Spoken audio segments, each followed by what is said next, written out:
Welcome to the podcast. We talk about all the things that are hidden in the shadows. This is Isaac. This is Megan.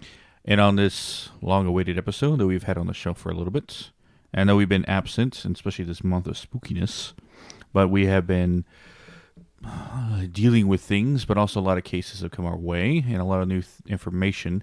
But a lot of the last investigation we did really established, how do I describe this?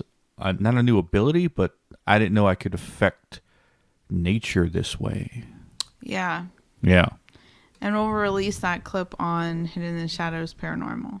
So today's episode is all about light anomalies, but we have a few announcements before we get there. One being before we actually talk about the haunted update, which we'll talk about that a little bit. Mm-hmm. First announcement. Shadow Walker Paranormal is no more. Now it's basically me and the missus here that are last standing paranormal investigators of Shadow Walker Paranormal. But we felt it necessary to, I don't say disband Shadow Walker Paranormal, but it didn't make sense to use Shadow Walker Paranormal. Because Hidden in the Shadows, when we listen to the podcast, we operate all our paranormal investigating and all the ways we help people with our cases through Hidden in the Shadows podcast. So Shadow Walker Paranormal was kind of a moot point. Like, it didn't really matter. We used it as a paranormal team, but the paranormal team really wasn't Shadow Walker Paranormal. It was me and you. Yeah. So we have disbanded Shadow Walker Paranormal. Doesn't mean we're not going to investigate anymore. Ha, ha, ha. Highly unlikely. We're just getting started. Yeah. But we decided to create a branch of Hidden Shadow podcast called Hidden in the Shadows Paranormal. Yeah, simply enough. And that's strictly because Hidden in the Shadows podcast, I make obvious post about like stuff that we're doing on the podcast. And then obviously if I start making posts about the paranormal as well, like the paranormal team, well, it's not really a team, it's just me and you, but yeah. Paranormal duo, there you go. Regular Ed and Lorraine Warren over here. Oh my gosh. But it would just be like too much, if that makes sense. It would just be too many posts. Instagram would probably flag it as like spam because you're posting too much. So we decided to separate it. And people from Shadow Walker Paranormal, I did let them know, like, hey, the other two members are doing their own thing and we're doing our own thing. And, if you want to continue to follow us, Hidden in the Shadows Paranormal. So yes, look for Hidden Shadows Paranormal on Instagram. You haven't made a TikTok, have you? Yes. So this is the thing with TikTok. So if you follow Shadow Walker Paranormal on TikTok, I have now switched everything over to Hidden in the Shadows Para is what it's called, because I couldn't put paranormal because it was too long. But Hidden in the Shadows Para. And all the direct links you can find in the Instagram bio of Hidden in the Shadows Paranormal. Wouldn't it be easy just to change the name of Shadow Walker Paranormal? That's what I did. I changed it. Oh. Yeah, it's basically if you're following Shadow Walker Paranormal on TikTok, it would have switched over. I'm talking about Instagram. Yeah, I mean, yeah. Now that you say it. Yeah, but I don't know. I was just like into like the whole idea of being like fresh. And Whatever. Believe it or not, I think Shadow Walker Paranormal, because we weren't posting as much, was almost getting like, what is that term called when you don't get put out in front of people? Shadow ban. Shadow ban. There you go. And so I was just like, let me start from scratch. So I started a whole new thing that's attached to the podcast. Like it's the same like login information and stuff, so that I'm noticing now it's showing a lot more people our stuff than it did on Shadow Walker. So it was a good idea. But TikTok, because we already had gotten over 1,000 followers, I just basically deleted all of the videos that had the Shadow Walker stuff on it, and kept like when we would go to just locations and I just shoot around, like the Pelletier house or the park in certain spots. I kept those videos up there, but because you can't go live until you have 1,000 followers, I decided to just keep that. So yes, so that bit out of the way. Second point of news, not an update, but I know we've been talking about Shadow Walker Part 6 and figuring out when we'll release it. This weekend. This This episode you listen to Thursday, so Shadow Walker Part 6 is coming out Saturday. Yes. So you can listen to over the weekend. And then we'll tell you what we're doing next week at the end of today's episode, which is something a lot of people have asked us for in the past, but we finally get around to it now. And it's going to be a 2-parter probably. Yes. Because there's just so much. So, the final thing, the Haunted Update. Yeah. Now, it's not long. We weren't there very long, but it is very, very, very impactful. And like you said, Megan will be sharing the footage of what I was able to do on Hidden Shadows Paranormal.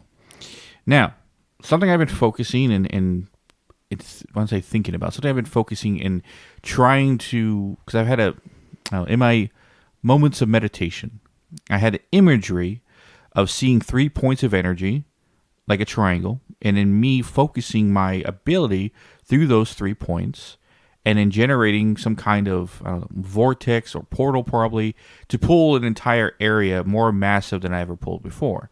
Or more finite, let's say that, more finite. So, we tried it out at the park that we've gone to a couple of times.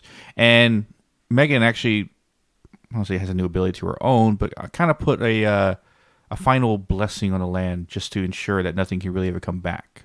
But before we get to what she did. So we were at the park. We walked it during the day. If you saw our live Hidden Shadows podcast, you saw us walk through it. And then when the night fell, we guys couldn't see anything anymore, so we kind of cut off the live and kind of recorded through the body cam. And we stayed in the field. There was no reason to go on the trail. Everything we took there was maybe 2-3 things, and was really nothing wasn't really nothing there left. So this is why I wanted to try it out here. So I focused one point at one, I focus one point of energy at one angle, another at another, almost like putting a spear in the ground of energy, just to put that there, and like almost like a marker point, and then one in front of me, creating kind of a triangle. And then using both my hands, focus the energy from both sides and connecting all 3. And then when I did that, this is the weird part. The wind kicked up. Now, granted, it was stormy that night or the day before, so there's a little bit of wind in the area. But what happened is like nothing natural supposed to happen. What happened is I left both my arms in the air to focus the energy in, and the wind started kicking up so much it was like almost like we were in the middle of a tornado. And it was not that much. It sounded like it. It sounds pretty impactful. It was a lot of wind. Let's say there's a lot of wind. My God, tornado. And it sounded like it. When I was listening to the audio back, I was like we're in the middle of a hurricane winds, right? Okay, hurricane, yeah. I can yeah, see like that. blowing really hard. But it felt, because the energy felt like, or the wind felt like it was lifting up my arms and blowing through my arms. It was the weirdest sensation. Mm-hmm. And then while I felt like I had it, like everything gathered up in one point, I reached out my right and grabbed the rest of what dark energy there was left, which wasn't much. And then, of course, I put it in the ring like I always do. If you're wondering what the hell's going on, this is your first episode, I apologize. Shadow Walker 1 through 5 will explain everything, and Shadow Walker Part 6 will put the final information so far. Anyway, but what's interesting is the audio. Now, me recording this on the body cam, I didn't experience the way that it was recorded. How it was recorded is you hear the wind pick up, and it's like at a max level blowing while I'm having this, and then when I reach down to grab the dark energy, the wind shuts off. Like someone just flicked a switch. In an instant, yeah. Within an instant. It's like it's going like massive hurricane winds off. And the reason why I even looked at it because when Isaac was pulling, I saw flashes of light, and it was so quick. I was like, whoa, did I even see what I just saw? Because it was like 1, 2, 3, right? And it was this almost like neon purple light. It was like 1, 2, 3, right? And it went kind of outward in front of Isaac and into him. And so I was looking back on the body cam to see if maybe we caught it, and it wasn't caught. So I'm wondering if maybe I saw it in my third eye. Maybe I was actually seeing the energy. But that's when I noticed the wind, and I was like, oh, dang, I don't remember it being that windy. Me either. I And then I I was remember like, feeling wind wait a underneath my arms, second. but not that Yeah. level. I was like, wait a second. And then as soon as I saw him put his hand down, it stopped on a dime. And everybody I've sent it to so far, because I was like, is this natural? Not to mention too, since we're talking about light anomalies, which are I say light anomalies. Oh, well, no, I guess it is. Okay, anyways. But there was also a photo that we took that I don't remember taking. I was snapping photos in the center part of the area where we were, and I was snapping photos, and there's one in particular that I do not remember snapping. And in the photo, which I will post, you see off to the side, it's almost like it's a straight line. It's a straight line. The center line is like almost like a streak, and then the next one is another like straight line. But they kind of go they go from one point and then they curve upward to the sky, right? It almost looks like a trail of something. But I don't know how that could be made. And so I also sent it to other people to say, "Hey, have you ever seen this? Like, has this ever occurred?" And they even pointed out, like, from the trees area, there's like energy shooting up. It literally looks like energy shooting up. Not to mention, also caught a hooded figure. Almost looks like it could either be a grown person kneeling with a hood, or it could be a little kid with a raincoat. And that's the craziness. Maybe we'll do another episode here soon, just going over everything, you know, as an attachment to October's update, which kind of tells before this event happened. But it was crazy because we did a day walkthrough where, you know, we were allowing people in the comments to kind of feel it out, tell us what they were getting, what they hear. And, you know, there was a lot of like some bodies were following us. It was a lot of mumbling. And this is during the day. This is even when it flips at night, which is when we were in the center. And a lot of people in the comments kept saying, hey, there's like things and people in the trees. And Mike, Unknown Mike from Unknown Paranormal, has even stated like he thought there was stuff in the trees. Mike G from the UK, he also said there was like figures in the trees and stuff like that, which is another weird. And then it's on top of weirdness because I went back to the original Facebook post that sent me to that park and re-looked at the photo that I saw that made me want to go investigate it even in the first place. And it was like a hooded guy, but he was all black, hooded anomaly guy that had almost like a walking stick or like a spear, right? And I find it very odd that we caught that hooded figure. Like I said, it could have either been a kid or it could have been somebody kneeling, but it was a hood. It's clear a hood. Yeah. And like, it's like not to mention another thing to put up in the air is this area apparently has had issues with black-eyed kids. So, not saying it's a black-eyed kid but I'm just saying, you know, there is like alien type activity at that park. And one of the conspiracy theories with black-eyed kids was alien. So, well, after what I did, I don't think there's anything left there. No. And to go on to what Isaac was saying, I have just found another a way to like almost like reverse curse a land, if that makes sense. Basically put an energetic like protection shield stamp thing on a location so nothing comes back. Yeah. And dark anyways. Or it would be extremely hard for something to come back. But yes. So that was a weird shit that happened to us over the week. Things that we've been doing. When did we do that? Friday, right? Last week? No, not yesterday, the day before.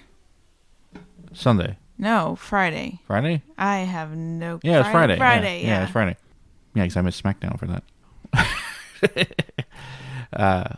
But on to today's episode, which is all about light anomalies. And the reason why we call it light anomalies is because light anomalies can be affected with either in the paranormal, i.e. ghosts, or with aliens. Mm-hmm. So the stories and the encounters we're going to say today involve both, right?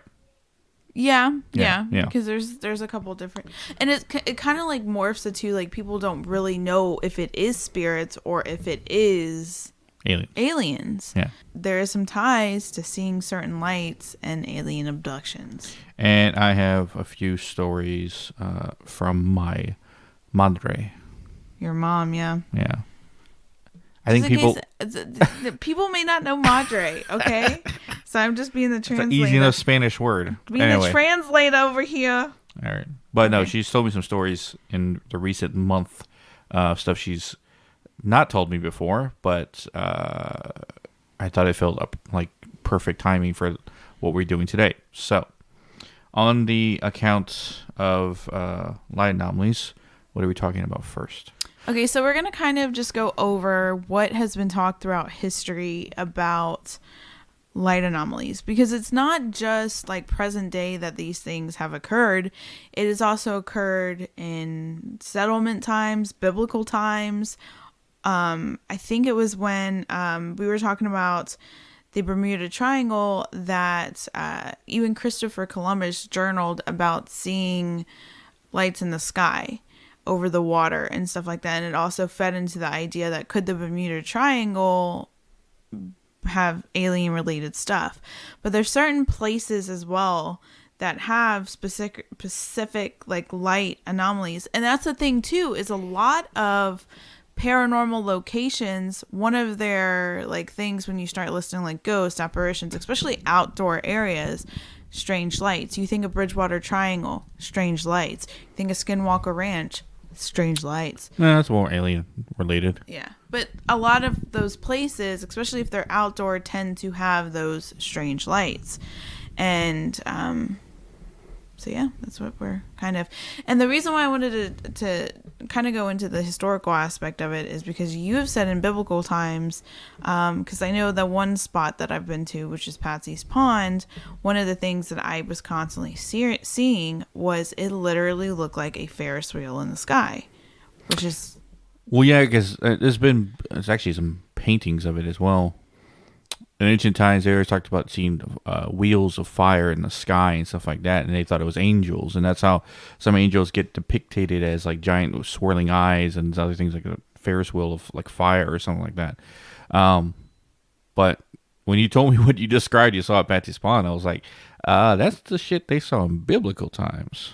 Yeah, because what it would look like was we were walking, and I saw this little light kind of start to flicker, and I was staring at it more and more, and all of a sudden it started forming and looking like this Ferris wheel in the sky.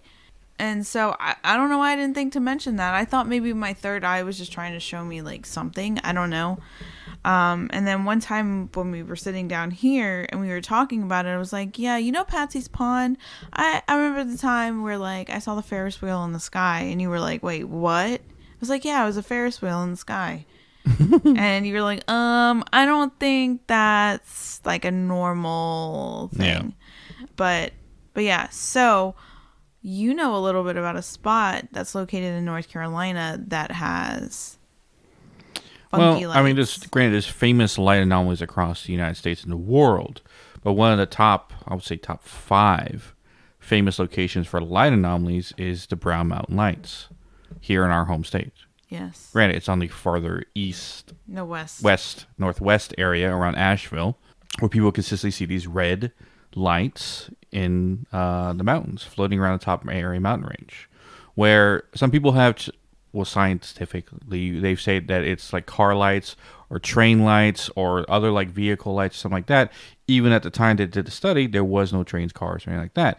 And the lights go back to when this land was first discovered in the 1700s, right? Mm-hmm. There's been stories of lights in the sky in the mountains at that point in time. So long before vehicles were even invented in this country, they've been seeing those lights. And there's different stories of reason why. There's actually a song about the Brown Mountain Lights. Mm. I've never heard it myself, nor do I remember the artist's name. But the Native American story is that after a great war between certain tribes, the men who died in that battle, right? Mm-hmm. The wives of those men were looking for their bodies. And they carried lanterns to look for their bodies on the mountains. And those are the spirits of the lanterns you still see, those lights. Oh, wow. That's a Native American story. Whether it's true or not, that's one of the many stories. Other was like a hunter. This is what the song is about. A hunter, a famous hunter during the 1800s, whatever, was hunting certain kind of animals in the area, and his servant was told to look for him if he didn't come back in a week, and he didn't come back in a week. He disappeared on the mountain, and his servant went with a lantern looking for his master, and he felt he could not stop looking for him, or felt like he shouldn't stop looking for him until he had to keep looking to him until he found him. And so even in death, he's still looking for his master. Hence why you see the light on in the mountains, right? So there's been a lot of stories told of why, ghost stories told. There's even been reports, supposedly there's an alien base in the mountains, and that's why you see the lights, because there's alien ships coming in and landing and stuff like that. And just to kind of give you an idea, this is the Appalachian Mountains that we're talking about. Yes, which already has a history of its own. It's in the Appalachian Mountain Range. Mm-hmm. So it's not all in the Appalachians, but it's in the range. There is what's it, geologically example of or explanation of what causing it. Supposedly there's some thrust fault lines in the area that can generate light. Supposedly, kind of like how they always blame like alien ships on swamp gas, right? Oh, you see the lights and it's swamp gas, right? Mm-hmm. When it's a rare thing to occasion. Or ball lightning, like they call it. Yeah, but whether it's aliens, supernatural, right? That's still the mystery. Now, there have been alien sightings in the area and also Bigfoot sightings in the area and stuff like that. But the way the lights look and the fact that they always seem to appear in the same places at the same times would make you think natural, right? That's something of the air or something of the land that's causing it. Because it's not like something that can't be measured. It can be because it keeps repeating itself. It's the same time every... I don't think it's the same time. It's the same place. Mm-hmm. So that's why the ghost stories and stories. Like more, that would make sense with the residual. Yeah. So there's, like I said, been different stories told of why you see the lights in the sky. But there is far more stories about the Brown Mountain Lights going on. But I just thought we'd talk about that because that's like where we're from, and we could technically go see. Yeah. That would Granted, it'd be much of a hike to get up there to get to the area where you can see them the most, but it'd be interesting to see what we could feel from that place. Yeah. That would be an interesting thing because there's a lot of stuff going on over there. Was that a 4.5 hour drive? No, it's further than that. Yeah. It's like 8. Because we're going across North Carolina. That's right. But that's actually been a place that I've wanted to just vacation to just because it's fall time. It's like... Or they're flying there. Granted, the flight would be like an hour, but it's faster than driving. Well, yeah, technically, I guess flying would be better. But... And that's the thing, too, is like the scientific, I guess, backing of seeing all of these lights is ball lightning, atmospheric anomalies, meteor showers that just create unusual light displays is what they're saying occurs from it. But the thing is, like, you take our experience that we experienced at the park. I can't explain those lights that we saw. And that's not even including the lights that we were seeing at the park. Yes. But I just remember one more thing before we go into the talk about the lights in the park. One of the many reasons, but the real big reason people thought about the aliens with the Brown Mountain Lights and why there's an alien base there and all this. Because there was a guy, can't remember his damn name, right? This is bad research on our part. But there's a guy, and anyone who is a master at the Brown Mountain Lights knows exactly who I'm talking about, or you can go look up it yourself. But there's a guy who lived up there, right, in the cabin and stuff like that. He built a shop where he gave tours to people. And supposedly, according to this guy, one of his many hiking trips, he found a cave. In this cave, he found alien beings that had a whole base there. That it was like all distinctively looking, like real nice, and they actually brought him in and showed him stuff. No, he was abducted. Yeah, he was abducted while he was up there, and they brought him to that cave. And they showed him like all of this, and they took him out of outer space, and they told him how the world or universe was created, blah, blah, blah. And for him to prove it to other people that he did, they gave him one of their dead. Gave him an alien body. And he has that alien body. He put it on display in his little, come look and stuff like that, give us tours and stuff. What? Yeah. And that's what he said. Give you a body. Yeah, why would he give me a body? That's why there's a lot of holes in his story, but that's supposedly how like conspiracy theories about it being an alien base and aliens tracked and stuff like that. But I think too, like, and that's the thing too, a lot with the alien abductions, which I would even love to cover this on an episode, but like the quantum healing sessions that they do, because that's essentially how Dolores Cannon got started with her work, is she would do quantum healing sessions with people that claim they were abducted. And because a lot of this stuff, a lot of the times when people would get abducted, they just don't remember. And that's the creepy part. They have like holes in their story that they just don't remember. And you know, like skeptics and scientists and stuff like that say, oh, it's just because you had a weird dream or whatever. But these people, normally when they go through something like that, you can tell like they're distressed, they freak out about it, they have nightmares. So obviously something had to happen because that's some sort of trauma, you know? So, but going to our lights in the sky kind of example, which we kind of talked about, what we'll go over again, because I think even this last time we saw some creepy like lights. Yes. Granted, we see lights every now and then on because where the park is in town, where we go to and where I did this big experiment, there's a swamp there. Granted, it's maybe 50 yards wide, or about, I would say 50 to 100 yards wide at the widest, and about 20 yards at the smallest. So it's almost like a very thin river, about half a swamp at the same time. And we've seen lights dancing on the water before, moving like someone in a boat with a lamp. What, you give it? Left ear is ringing. No. Like I said, like someone's on a boat with a lantern, but the light was very bright, very white, not yellow. So this made me think of someone with a flashlight. And then the major light anomaly we saw when we talked about in the last Haunted Update episode, and it basically shot up from the tree line up into the sky, hovered there like a ball of light, and then for less than maybe 1, 2, 3 seconds, and then shot up into the sky, which we assumed is aliens. Reason being is because when we did an Estes method in the field that was across the way, we got in contact with somebody or something that claimed that it was a being from an alternate or from another dimension, right? Not from a planet, from another dimension that we assumed it was alien. Yeah. So, and then we saw that light and then into the sky. And then the last time we were there, the very last time, we saw light anomalies in the tree line. It was consistent too. Yeah. Like even in the photos, like there's a photo of you, and I don't know if you were pulling. I have to let you look at it because obviously when you did that big pull, I saw light kind of go into you almost. So I'm curious to know if this other photo, if you were pulling at that point too. But it was all around the circle. You were standing there and you're blurry, so like you could tell like it was a quick photo. But and the body cam did have red lights, but you've seen it. They're not very powerful. It's very dim red light. Yeah. And you're turning and you have this huge pink light streak going from you. And it's not where the body cam is though. So I have no clue what that is. Yeah. But it was things like that was just weird. And so I don't know if that was maybe visual representation of maybe the energy that you're emitting off or doing or whatever.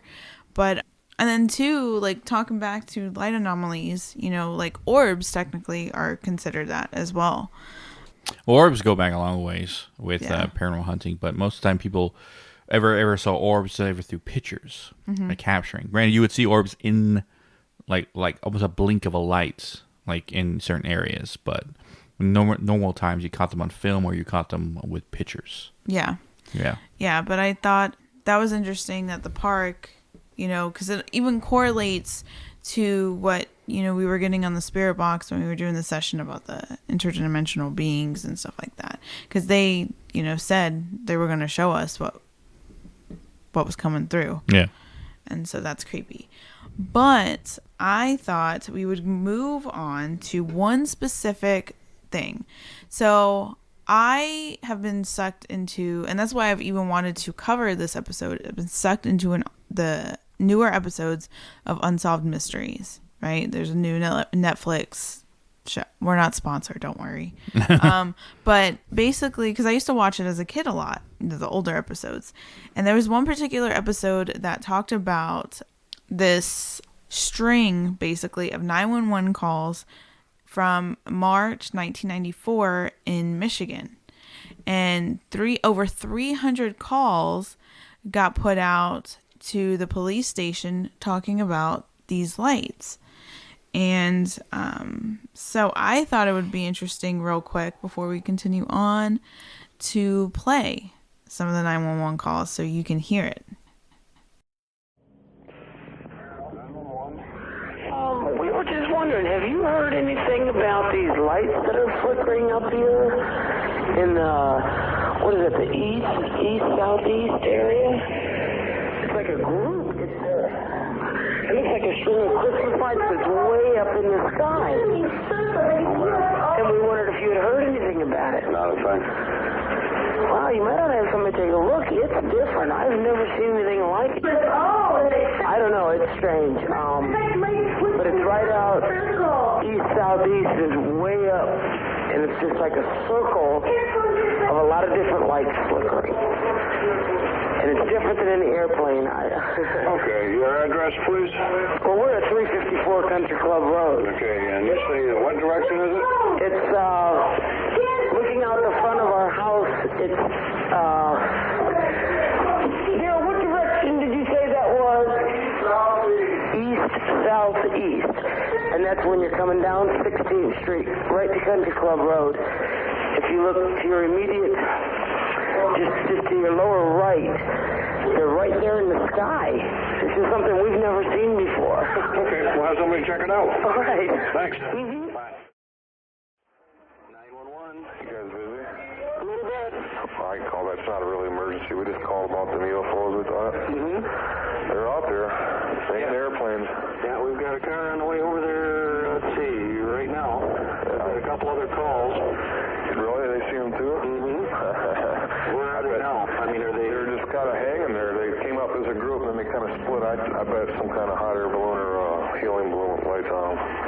Okay. They ain't airplanes. Yeah, we've got a car on the way. He was coming from the downtown area, so he's... They're kind of hanging in the general area. It's like maybe the wind might have broken them apart like they would be balloons maybe. I don't know. Okay, so we got a call from Stratford Way, and that's where he's heading first, and then he's going to head over to yours. Okay, yeah, they're dead south of us now. South of you? Yeah, we're on 16th Country Club. Okay. All right, thanks a lot. All right, thank you. Central Dispatch? Yeah, this is a non-emergency, so feel free to cut me off if something comes in. And I feel kind of silly calling, but my son insisted that I call. Is there any Air Force airplanes or helicopters flying around in Allegan or Ottawa County tonight? Well, we've had reports out Stratford Way in that area of lights, and they're checking it out. Stratford Way? Yep. Now, where would that be? We're right on Ottawa on the county line. Yeah, it's down in that area, right It is? by Holland City. Pardon? Right down, it's by Holland City. Okay, because he saw them heading southeast of the county line of Ottawa and Allegan, probably right on the Kent County line, I would imagine. Okay, yeah, we've got them checking it out. They say it's something to do with radio towers down in the area. It has something to do with what? Radio towers down in the area. They were in the air. Why don't you tell him what you saw? Okay, I was at a real high hill, right on the county line there, and it was like at a 45-degree angle to the ground. There was like probably 4 or 5 lights, and they were all flashing right in a row from the top all the way down to the bottom. And it was sitting there for a while, and then it leveled off, and then it moved southeast. It was up in the air quite a bit. Okay, yeah, we got an officer down the area checking on it right now. Okay. But Okay. It took off real fast. Okay, yeah, we'll let him know. All right. Okay, thank you. And it's a pretty strong return.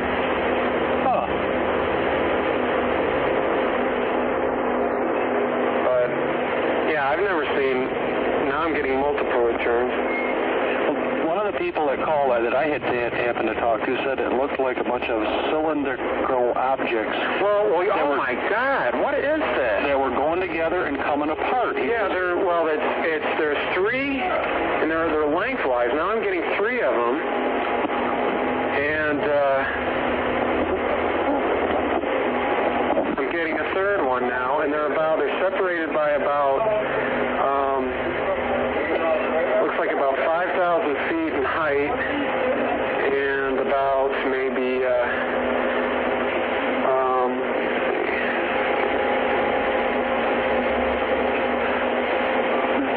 An officer just sent me a message here. He says, About maybe they're separated by about 50 kilometers.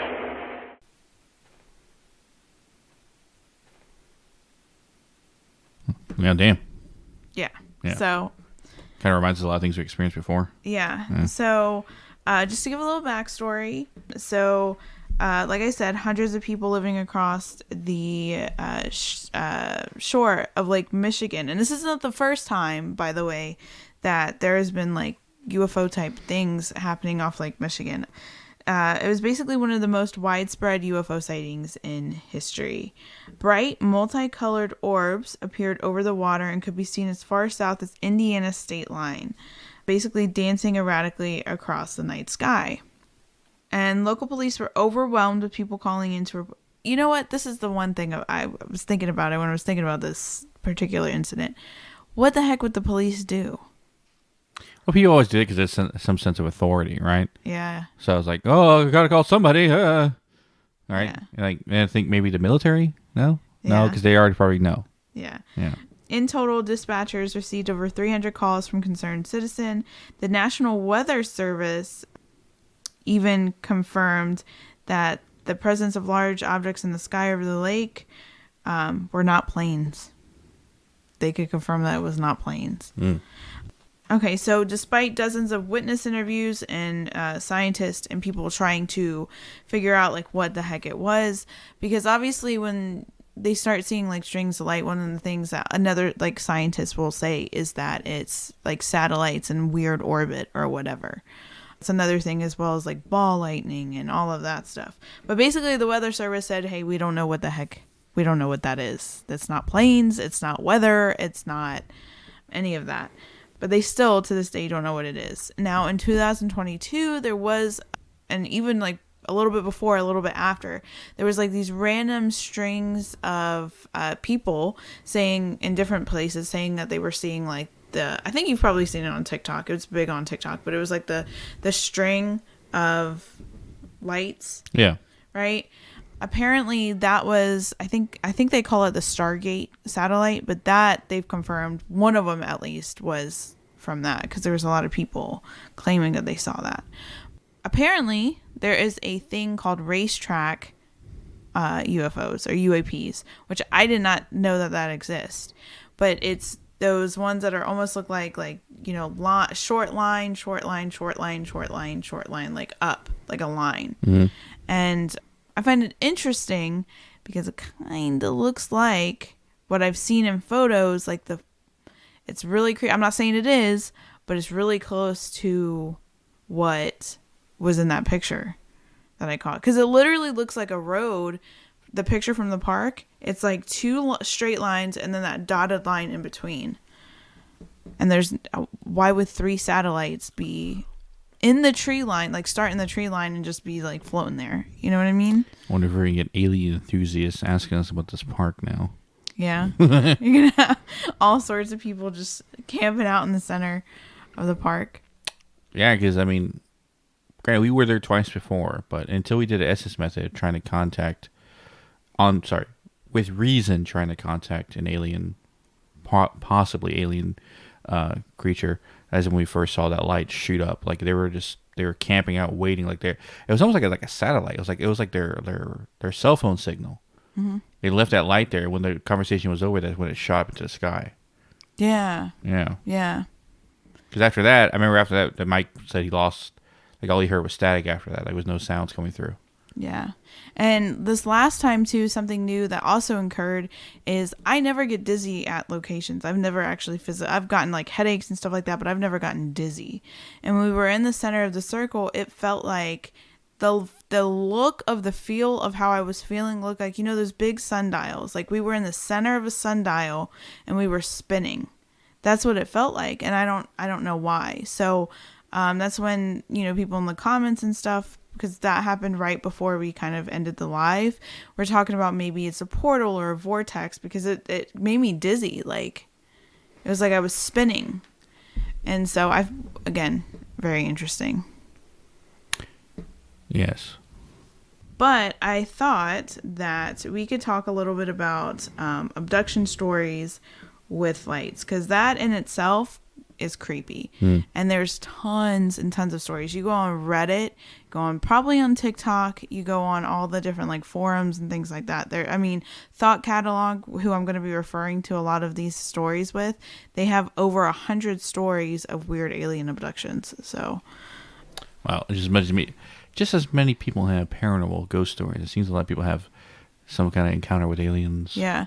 There was one in particular I read about a couple years ago. I can't even find it where I read it on Reddit, but I remember this person was particularly talking about a sleep paralysis story where they had a weird, like a light anomaly thing happen. So normally with sleep paralysis, you feel like you can't move and stuff like that. People see like demonic beings, weird creatures, like stuff like that. But this person was confused because all they saw was a huge ball of light bouncing around their room. It was like a huge glowing thing. The best way I feel like they kind of like described it like is, in the movie, the movie World, the Worlds, when the little like alien thing comes down and they're in the basement and it looks around, like it descends down the stairs and looks, right? You know what I'm talking about? Yeah. Okay. Hopefully people listening know what I'm talking about. But that's how it kind of came through this guy's bedroom window. Like it came through, like it was just like lurching. But when the light was in the room, he could not move. He was stuck. He was like stuck in the sleep paralysis state. And he said it like, came in through the window, went towards the door, turned around, basically hovered by him, and then shot back through his window quick.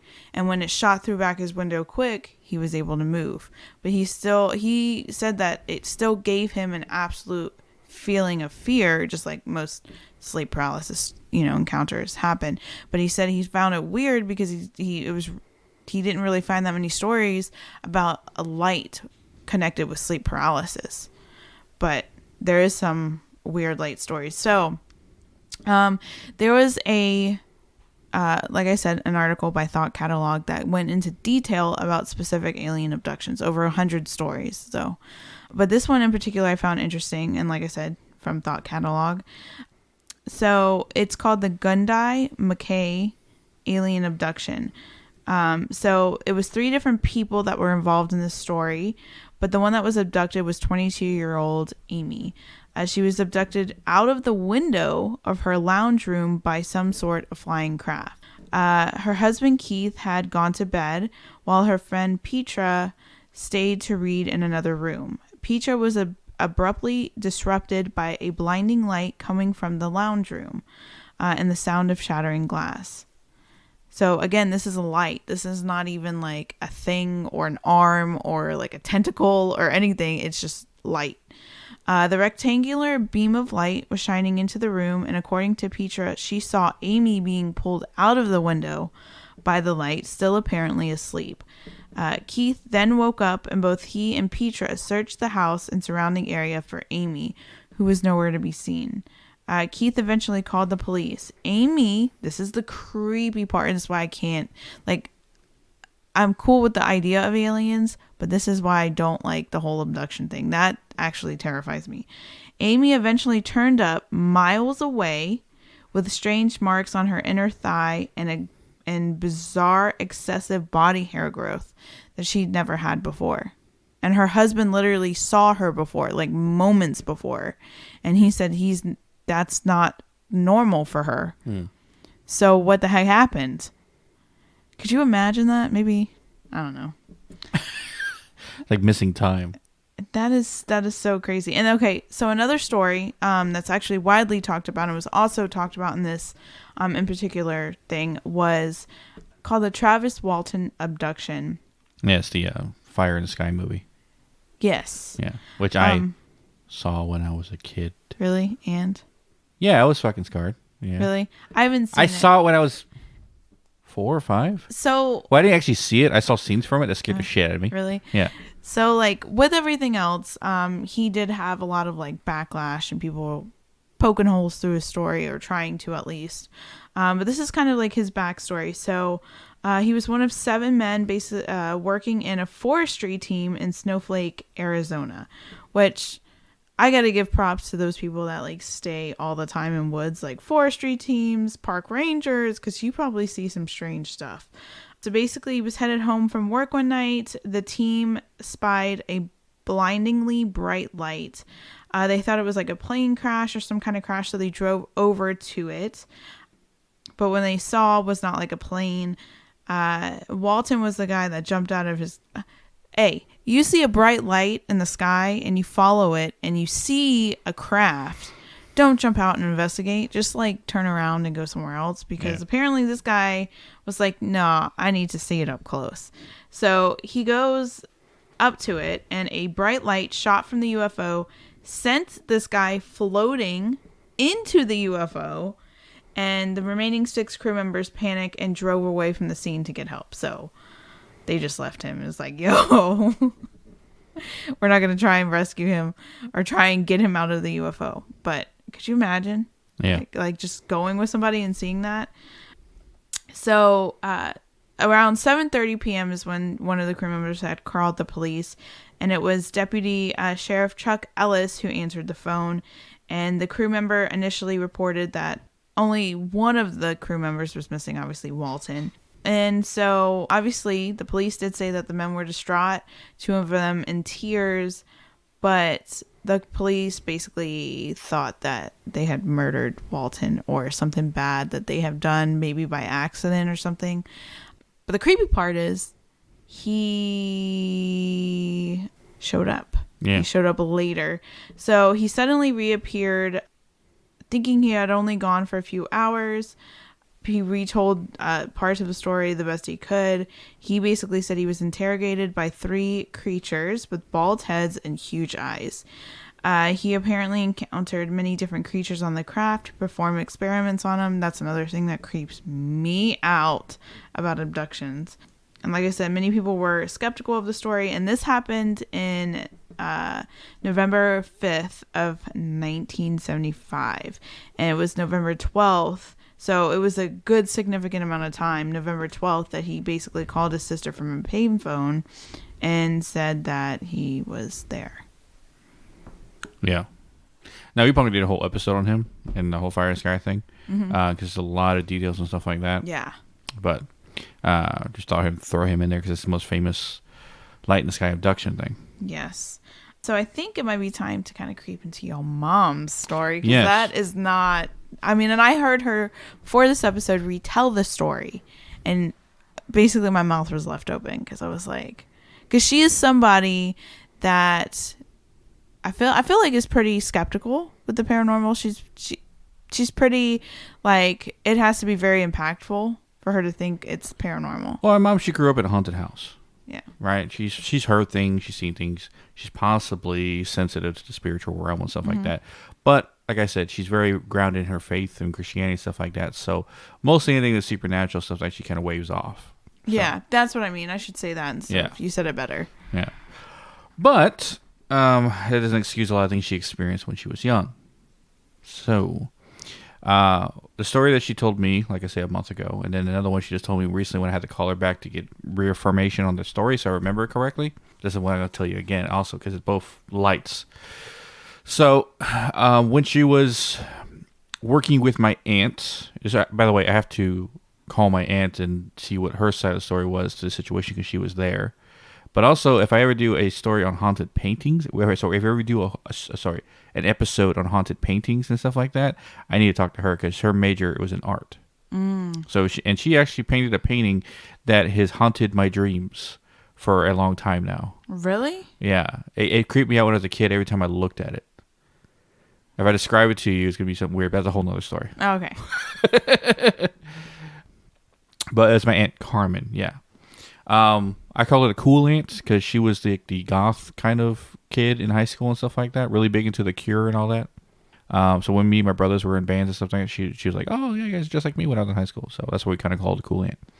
Anyway, her and my mom and my aunt were working at I think a Dairy Queen in town. Mind you, this is my hometown, Blanco, the same town that the ranch is, the infamous ranch that I've always talked about. And they were getting off late, and they were closing. So they're closed, like they get out until about midnight. Granted, it's about 15 minutes to get home, so it's not that long. But they're driving home, And the way I've described, most likely when we ever do a live from the ranch, we'll do a live at the road, and I can stop by and tell you, like, this happened here, this happened here. Anyway, there's a major creek before you go into the long stretch of road that you make a right that goes to the dirt road that goes down my ranch. So, before they got to the creek, maybe, I don't know, a mile or so, it's nighttime, mind you. Where the ranch is, how you get there. And I guarantee it still is the way it is now. Pitch black darkness. No street lamps, no nothing. It's just open road and people's, immense amount of properties. Just like fenced off areas. So, when there's a light, it's very obvious that it's there. So, my mom driving with my aunt in the car, see a light. A big ball of light hovering around them, bright enough for them to see, and it was low enough for them to see as well. Like, hey, do you see that? Yeah, holy crap! And my aunt, who's noticed it more, she told my mom to slow down. Where is this? Right, and it followed them for a good mile or so, and it was still following them as they were making the turn onto the dirt road. Right, following my mom, following my aunt. She's like, "Oh crap, it's still following us." And my aunt told my mom, "Hey, turn the lights off, the headlights, when you get onto our road." Right, so it doesn't follow us. So that's what she did. The second she turned onto the dirt road, she turned her headlights off. So she knows the road because she knows where she's going, but also so it doesn't seem to follow us if it is something, but it still follows them down the dirt road like it knew exactly where they were, even with turning the headlights off. Mind you, this was like 1988, so think of a vehicle at that time, and they're going down a dirt road, and my mom says up until the point where you make another right turn and then you make a left to go into the ranch, she remembers making the right turn, and then she woke up the next day. She does not remember dropping my aunt off, getting out of the car, or going to bed. The question is, how the hell does she get in bed? Exactly.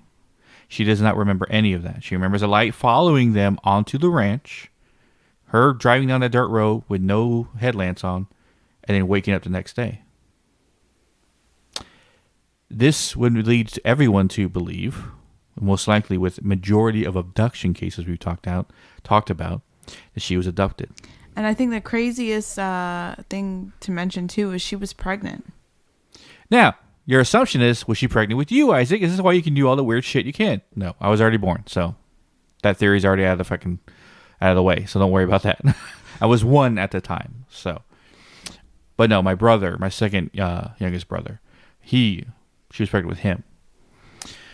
So, with all the evidence in the world, anyone who's an alien enthusiast automatically say your mom was abducted by aliens, and she was put back in her bed as if that's why she doesn't remember anything, right? Yeah, that's obvious. But she doesn't remember anything. She doesn't remember finding weird symbols on her or anything like that. We should have asked if she had because she wears makeup, if she had her makeup off. Because your mom pegs me as someone that would not go to sleep with makeup on. No, she does clean it off and stuff like that. Yeah, so I'm curious. Or was she still in her work clothes versus pajamas? Dang it, we should have asked that. I doubt it though. Yeah. Because she didn't seem like overly surprised that she was still in her work clothes or anything. She doesn't remember anything. But yeah, when she told me that, I was like, holy crap. And I thought, were you abducted before I was born? Did they plant something in you? That's why I had my abilities? Like, no, this is after I was born. Like, damn it. Maybe I found the answer. But no, I was already born. So I was already 1. So that's a story. But that just, the weirdness that is part of my life that we've talked about on this podcast is apparently inherited. Yeah, and too, like, you think about the ranch, that's not the first light story about the ranch, because I think Gabe had something like that, right? Something similar. You had something, or something that was following you, right? Me, yeah. Yeah. Like the same thing how my mom described. When she told me that, I was like, holy crap, that's what followed me.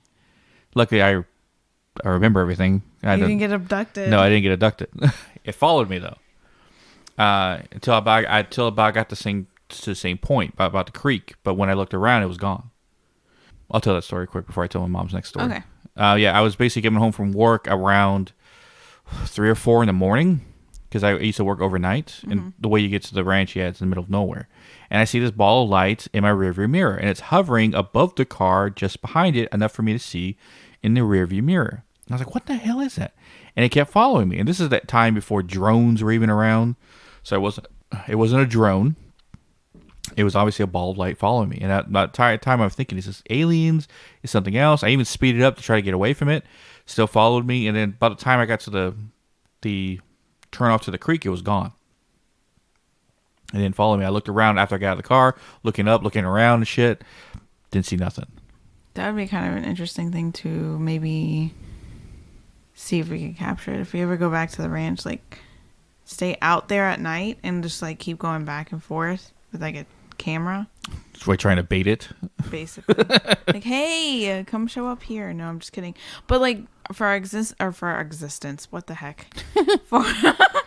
for our experience that we've had at the park, when we tried to make contact and we said like, could you show us, right? And then a light appeared. Wonder if that's the same thing. Actually, I don't want to test that because I don't want to be an abduction project. But no, another story Mom was telling me, and this is what my aunts, my uncles, and my grandparents, her whole family experience. My grandfather was a sergeant in the Army, and he was stationed at Fort Hood at the time of this when this happened. And they said the road that they came from the movie theater and the road that you get back to the city, there's like, it goes over hills. And you would reach this top point of the hill. On top of this hill, you could see the whole city because there wasn't really much lights around, but you could see the city lights, so you know you're getting closer to the city. And they said and it's mind you, it's nighttime, and they get all of the family in the car. They getting back from the movies, and they went up to the top of this hill. And when they got to the top of it, a big flash happened that lit up the sky like it was daytime almost, and everyone in the car saw it. All my aunts and uncles, my grandparents saw it at the same time. And my mom was like maybe 7 at the time, and then it shut off and disappeared. Like a massive amount of light, and then phew, and everyone's looking around like, what the hell was that?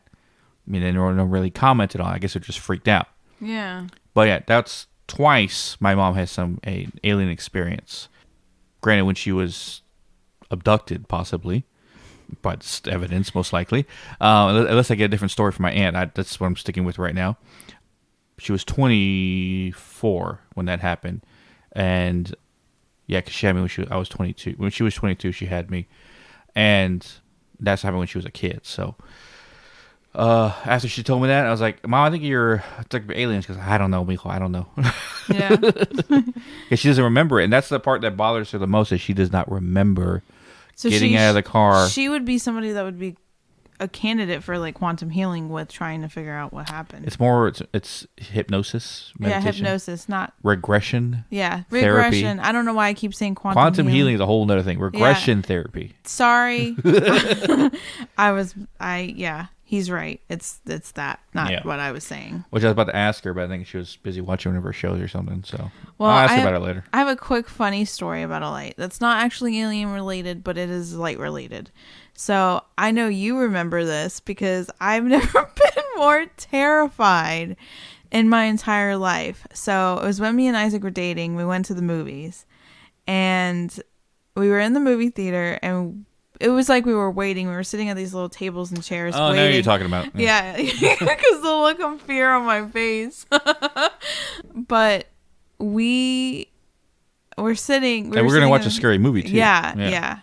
And I think it may have been like something alien related too, like Dark Skies or something like that. No, it was Exorcism Emily Rose, I think. No, I didn't see that. It was a possession movie. Oh, maybe it was the one where her mom's like in the mental hospital and she's Yes. Yeah, that one. Possession, I think. Like Possession or something like that. Anyways, so we were sitting at these tables because we got like the later show. And because we were either going to have to walk in right then or we could wait for a later show or something like that. So we ended up staying at these little like tables and chairs that they had waiting for in the theater. Yeah, in the theater. And all of a sudden we see this huge freaking light. And I'm telling you, it was like, and the sound that it made, it was like, whoa, whoa, right? Sorry, that was really bad. Can't do thank you. I can't do like improv sounds. I would not be a sound effects person. Anyways, so we see this big light and it literally looks like apocalyptic, like World of Worlds, like alien stuff. And that's the thing is, like, when I was younger, I would always go in my head like, what if this situation would happen, right? And so all of a sudden, I don't know why, my brain started thinking like, okay, this is it. This is War of the Worlds. Something's happening, right? And I remember I scooted out and I was so terrified, and it ended up being a transformer blew up right next to the theater. Because all the power went out in the theater. It's like pitch black, like chew, right? Yeah. And I was like, oh shit! I feel sorry for people who in the theater when that happened, especially the scary point in the film. Oh my god, so many people. That's probably worse for them. Like also like the girls being possessed, and I said, and then chew, the light shuts off in the theater. Everyone's like, oh like fuck, Yeah. Right? I just experienced how that probably is gonna be more scary than what we did. Yeah, like because that's the first thought that came to my head. It's like, oh crap, it's like an alien or attacking or something. Because it was like a bright blue light and these sparks fly everywhere. Yeah. And then in the whole like area, the whole city goes like in that part of the city just went pitch black, and we're like, holy crap, what's going on? And then some guy was out there. I guess he was in the parking lot when it happened. He walked in like, oh man, transformer exploded, man. Right. Yeah. But we weren't the only ones. Like even like all of the guys that were there with the girls were like edgily sneaking to the windows to look out like, the glass. Was my video game training gonna have to come into play here? Like they were ready. They were. Yeah, look at the theater. Give everybody voucher tickets so we can come back. I forgot we came back and watched. It wasn't Possession. It was something else. We had our next date night. But I was just like, in that moment, I was like, what the fuck is going on? Yeah, because you even had. It's not very many times that I see Isaac even go, what the freak? I never experienced like this. Sitting there, all of a sudden, all the power goes out in the entire block. But the sound and the blast of it was like. I've seen Transformers explode, and I've heard what it sounds like, but I don't know. They were small. This was like a big one. Yeah. But I just thought that would be a funny way to kind of like end that little abduction area of topic, because terrified. But I don't really like alien abduction stuff. Like I don't like the probing, the idea of like probing and experiments and stuff like that. I just don't like that. It'd be nice if they abducted you, fixed all your ailments, and threw you back. Yeah, like, hey, fix my back and my knees, please. Yeah. But here's the thing. When you saw that light in the sky in the park, do you think it's alien related? It was brighter than any spiritual lights we've ever seen. Any lights related to ghosts we've seen in the past were dim, maybe as bright as a flashlight with half power, right? Enough for you to see, but not enough for you to go, when you're looking at it. Mm-hmm. This was extremely bright. So much so it caught our attention instantly. It wasn't something relatively small. It was something big, like maybe the size of a basketball, if not a little bit bigger, like a beach ball. And how far we were away, and to see it that clearly, that bright, hover there, and then fire into the sky. No. Ghost spirit balls and stuff like that, when they create lights, almost look like you're looking at a picture. It doesn't look 3D. It looks like you're looking at a picture, like 2D. This was like a 3D generated ball of light, bright enough for us to see, hover there for like 3 seconds, and then shoot into the sky. That's how it disappeared. It didn't just cease to exist and where it was. It just shot up into the sky. So it traveled with intelligence. Mm-hmm. So that's when we think alien, possibly. Yeah. And then, too, the fact that it was coming through over the spirit box. Yep. And they're saying interdimensional. What do you think about alien abductions? Do you think that's a thing?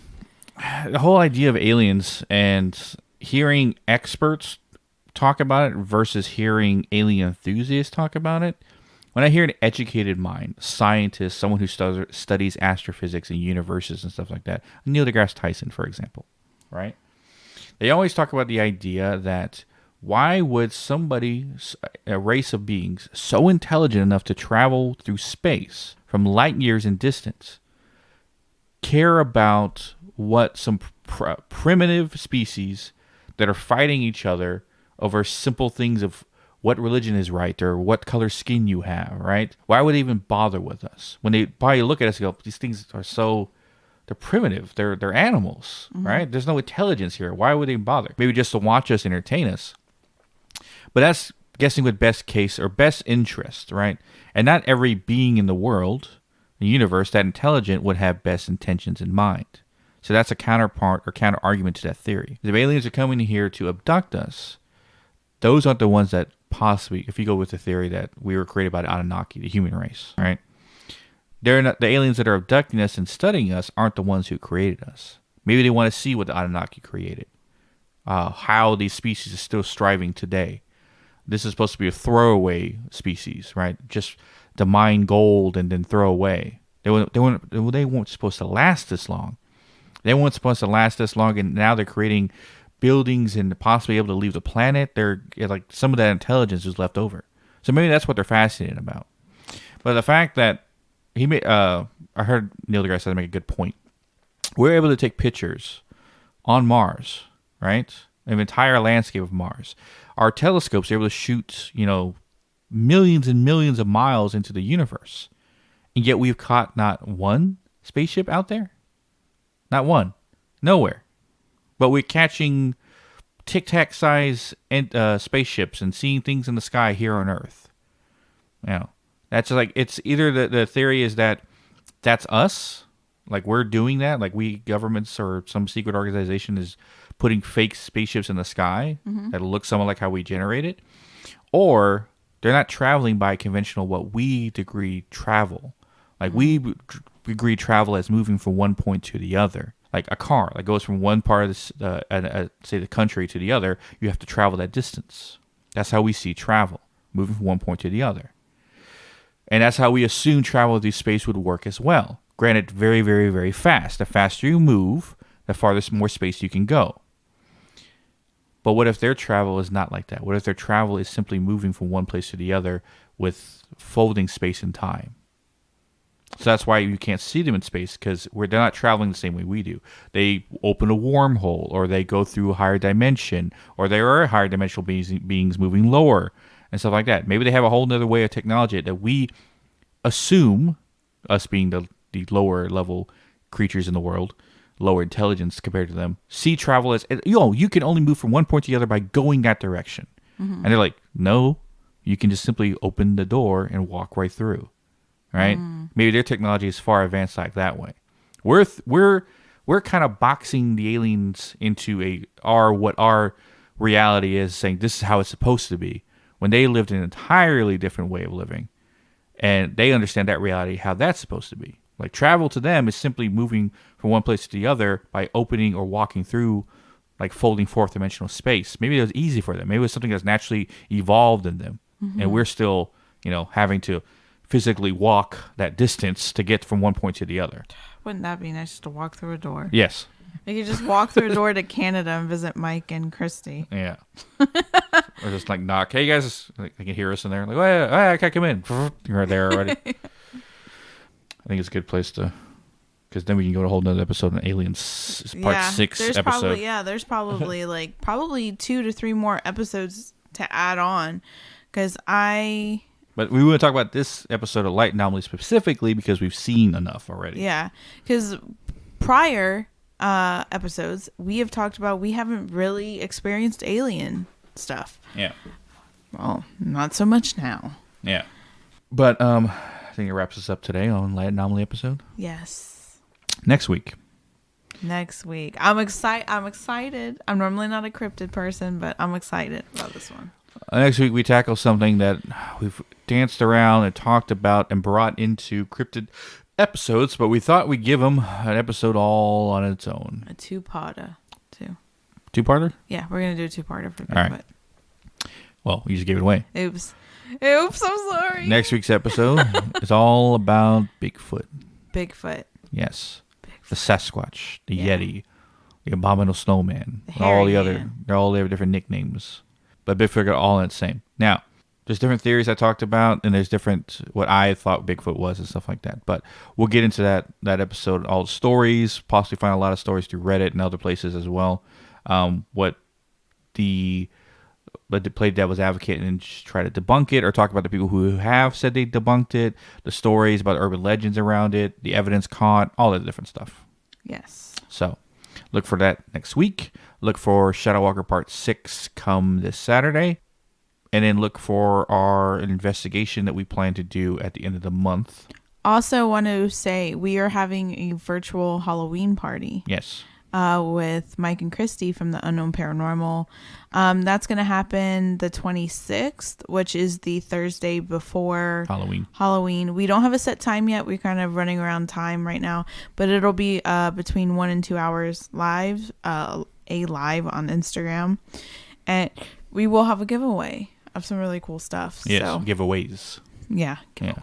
Yeah. So definitely, if you guys want to check that out, yeah, and the time I should in the next day or so after this episode airs should have a time out for you guys. So yes, and we'll talk more about our Halloween special we're doing. It's not essentially a live podcast from a certain location. What we plan to do is hit 3 locations in one night and put the final kibosh on it all together. Yes. But we'll talk more about that in the next coming up episodes, and then talk about what we're doing, when we're doing it, that Halloween party and stuff like that. And probably the episode before it as well. Yes. But as always, guys, you can catch our social medias at Hidden in the Shadows Podcast on Instagram, Hidden in the Shaw 6 on X, or Hidden in the Shadows Podca 2 on TikTok, or links to all our social media, and always you can listen to us at hiddenshadowspodcast.com. But as always, we'll catch your weirdos in the next one. Yes.